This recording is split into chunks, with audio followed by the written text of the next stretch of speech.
Alright guys, burger আমাদের হাতে, এখন আমরা খেয়ে এটা রিভিউ করব। আসসালামু আলাইকুম গাইজ, চলে আসলাম নতুন আরেকটি ভিডিও নিয়ে। আজকের ভিডিওতে আমি একজন ফুড ব্লগার, আর ফুড ব্লগ করে আমাকে ফ্রিতে বার্গার খেতে হবে, এটাই আজকে ভিডিও চ্যালেঞ্জ। আর আগেরটাই সরি বলে নিচ্ছি, আজকে ভিডিওতে নয়েজ হতে পারে, কেননা আমরা আজকে রাস্তার পাশে ভিডিও শ্যুট করছি এই জন্য। অলরাইট গাইস, আমরা এখন আছি বার্গারওয়ালা মামার দোকানের সামনে, আর মামাকে আমরা এখন যে বলবো আমরা একজন ফুড ব্লগার। আমাদের পেজের ফলোয়ার 5 লক্ষ, যদি এখনো হয়নি, ইনশাল্লাহ একদিন 5 লক্ষ ফলোয়ার হবে যদি আপনারা সাপোর্ট করেন। তো চলুন ফুড ব্লগার পরিচয় দিয়ে মামার কাছ থেকে ফ্রিতে বার্গার খেতে পারি কিনা। মামা আসসালামু আলাইকুম। মামা, আমরা তো একটা ফুড ব্লগার, আমাদের পেজের ফলোয়ার 5 লক্ষ। তো আমাদের পেজের পক্ষ থেকে আজকে আপনার বার্গারের একটা রিভিউ দিব আমরা।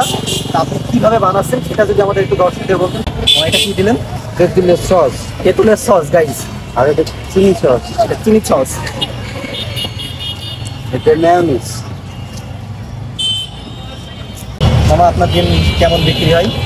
ভালো হয়, 150-200 বিক্রি হয়। আচ্ছা, এই ফাঁকে আমরা বলে দিই মামার লোকেশনটা। মামা আপনার লোকেশনটা যদি আপনি বলতেন। নগর ভবনের অপোজিটে।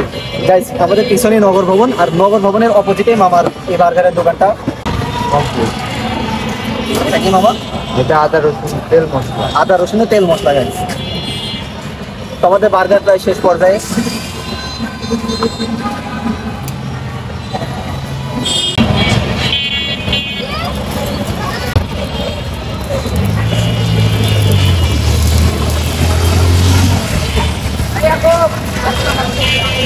গাইস, বার্গার আমাদের হাতে, এখন আমরা খেয়ে এটা রিভিউ করব।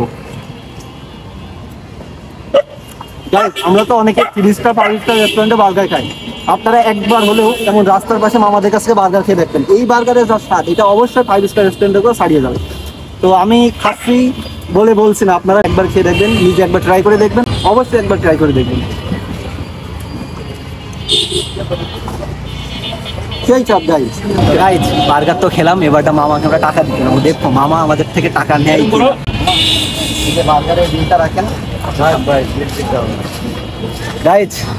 মামা বলছে বিল দেওয়া লাগবে না। তো আমাদের ভিডিওর চ্যালেঞ্জ ছিল কি, আমরা ফ্রিতে ফুড ব্লগ করে বার্গার খাবো। অলরেডি আমাদের মিশন ডান। আজকের ভিডিওটা এই পর্যন্তই।